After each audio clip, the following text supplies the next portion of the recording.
Good evening सर्वांना. ध्रुव English classes आज 29/1/2026 दिवस तिसरा.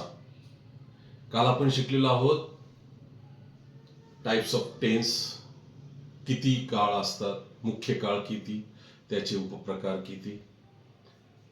तर एक आपण गोष्ट सांगितली होती आणि त्यानुसार आपण काळांची माहिती घेतली होती. आता जो पुढचा जो प्रवास आहे आपला, म्हणजे एकूण आपल्याला शिकायचे आहेत 12 काळ. पण हे काळ शिकत असताना तुम्हाला कर्ता, क्रियापद आणि कर्म याविषयी माहिती असणं गरजेचं आहे. मग त्याला संलग्न असं प्रत्येक वाक्यामध्ये तुम्हाला प्रोनाउन्स आणि म्हणजे सर्वनाम आणि त्यांची रूप तुम्हाला घ्यावं लागतील. जसं की आता कर्ता म्हणजे कोण, की क्रिया करणारा एखादा व्यक्ती. उदाहरणार्थ राम आंबा खातो, याच्यामध्ये कर्ता कोण आहे, तर राम आहे. पण आपण प्रत्येक वेळेस राम हे नाव घेत नाही. म्हणजे राम आंबा खातो, राम सकाळी आला, राम सकाळी आल्यानंतर त्याने आंघोळ केली, रामने आता बघा मी काय म्हटलो, त्याने आंघोळ केली. मग रामऐवजी आपण शब्द काय वापरला, त्याने. मग रामऐवजी जो आपण शब्द वापरतो नाही का, त्याला सर्वनाम असं म्हटलं जातं.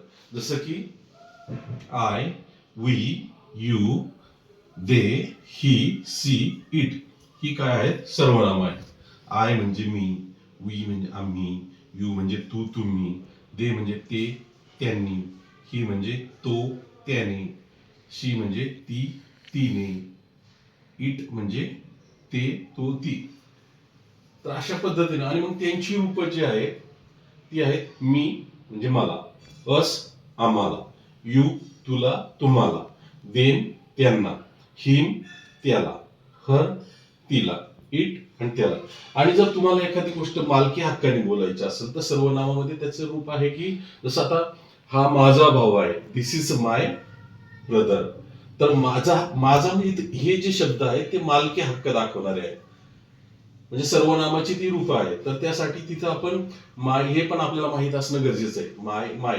आता वाक्यरचना करताना हे सगळे शब्द तुम्हाला लागणार आहेत. मग जर तुम्ही पेज नंबर 14 जर बघितलं आपल्या पुस्तकामध्ये, पेज नंबर 14 आहे. या पेज नंबर 14 वरती तुम्हाला सर्वनाम आणि त्याची रूपे दिलेली आहेत. आणि खाली कर्ता म्हणजे काय, कर्म म्हणजे काय, क्रियापद म्हणजे काय, हे तुम्हाला समजून घ्यायचं आहे. म्हणजे कर्ता इथं काय लिहिले, कर्ता म्हणजे वाक्यात जो क्रिया करतो किंवा वाक्याची सुरुवात ज्या शब्दाने होते त्याला कर्ता म्हणतात. उदाहरणार्थ मी आंबा खातो, मग मी साठी काही शब्द इथे आय आहे. मग आता वाक्यरचना इंग्लिशमध्ये जशी मराठीत पहिली कर्ता, कर्म आणि क्रियापदाने होते, पण इंग्लिशमध्ये वाक्याची सुरुवात ही कर्ता आणि नंतर क्रियापद आणि नंतर कर्म अशी होते. मराठीमध्ये कर्ता पहिला येतो, दुसऱ्यांदा कर्म येतं, तिसऱ्यांदा क्रियापद येते. उदाहरणार्थ मी आंबा खातो, खातो हे क्रियापद आहे पण ते शेवटी येते. इंग्लिशमध्ये मी आंबा खातो, याच्यामध्ये खातो हे क्रियापद असल्यामुळे पहिला कर्ता आहे ना, कर्ता अधिक क्रियापद अधिक कर्म. उदाहरणार्थ मी आंबा खातो, मी साठी आय शब्द आहे, आय, खाणेला इट आहे, इट आय इट मँगो.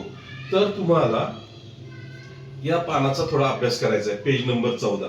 हे जर तुम्हाला समजलं तर तुम्हाला प्रोनाउन्स इंग्रजीमध्ये कसे वापरायचे ते आपण जे मी तुम्हाला 12 काळ शिकवणार आहे त्याच्यामध्ये समजून जाईल. तर मला खात्री आहे तुम्हाला हे समजलं असेल. आणि आता आपण जाणार आहोत, रोज मी तुम्हाला एक काळ शिकवणार आहे.